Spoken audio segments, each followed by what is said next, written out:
بسم اللہ الرحمن الرحیم۔ السلام علیکم ورحمۃ اللہ وبرکاتہ۔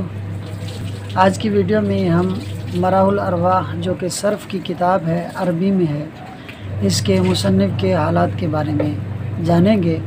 اور مصنف کے حالات کے بارے میں صرف ایک ہی چیز کا پتہ چلا ہے اور وہ مصنف کا نام ہے، احمد بن علی بن مسعود۔ اس کے علاوہ ان کے حالات زندگی کے بارے میں کچھ بھی پتہ نہیں چلا۔ اور مراح الارواح کو مراح الارواح اس لیے کہا جاتا ہے کہ مراح روحن سے بنا ہے، اور روحن کا مطلب ہے آسائش، نرم ہوا، پسندیدہ ہوا، اور ارواح یہ روحن کی جمع ہے۔ تو مراح الارواح یہ مرکب اضافی ہے، اس کا مطلب یہ ہوا کہ روحوں کے خوش ہونے کا مقام یا مقام۔ چونکہ مراح الارواح کو پڑھنے کے بعد صرف کا طالب علم خوشی اور راحت محسوس کرتا ہے، اس لیے اس کتاب کو مراح الارواح کہا جاتا ہے۔